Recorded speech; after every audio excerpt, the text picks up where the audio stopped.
ഞങ്ങളുടെ നാട്ടിൽ നടന്ന മുടിയേറ്റ് എന്ന് പറയുന്ന അനുഷ്ഠാന കലയാണ് ഈ കാണുന്നത്. പണ്ടൊക്കെ മുടിയേറ്റ് കാണാൻ പോകുമ്പോൾ ഭയങ്കര പേടിയായിരുന്നു. കാരണം ഭൂതം വന്ന് പിടിച്ചിട്ടുണ്ടോ എന്നൊരു പേടിയുണ്ടായിരുന്നു.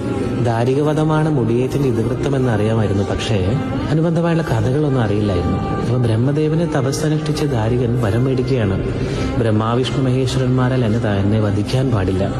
അപ്പോൾ ബ്രഹ്മദേവൻ ചോദിക്കുന്നുണ്ട്, എന്തുകൊണ്ടൊരു സ്ത്രീയാൽ നിന്നെ വധിച്ചുകൂടാ?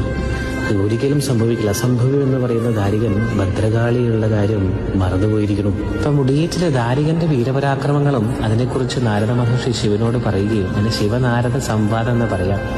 അപ്പൊ കൈലാസത്തിൽ നിന്ന് അച്ഛന്റെ അനുഗ്രഹത്തോടു കൂടി ഭദ്രകാളിയും കൂളിയും ദാരികന്റെ കോട്ടയിലേക്ക് പുറപ്പെടുന്ന ഭാഗങ്ങളൊക്കെ ഇതിലുണ്ട്. അതിന് കാളി പുറപ്പാട് എന്ന് പറയാം. അങ്ങനെ പോർവിളികളും ഘോരയുദ്ധങ്ങളും ഇടയ്ക്ക് കോയമ്പട നായർ രംഗപ്രവേശനവും യുദ്ധത്തിൽ പരാജയപ്പെട്ട ദാരികൻ പാതാളത്തിൽ ഒളിക്കുകയും ചെയ്യുന്നു.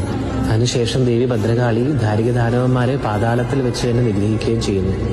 ദുഷ്ടനിഗ്രഹത്തിനും ശിഷ്ടപരിപാലനത്തിനുമായി ഭൂമിയിൽ അവതരിച്ച ദേവി തന്റെ ദൗത്യം പൂർത്തിയാക്കി സമ്പൽ സമൃദ്ധി ഉണ്ടാക്കാനായി പ്രാർത്ഥിച്ചുകൊണ്ടിരിക്കുന്ന ഒരു ശ്ലോകത്തോടു കൂടിയാണ് മുടിയേറ്റ് അവസാനിക്കുകയാണ് പതിവ്.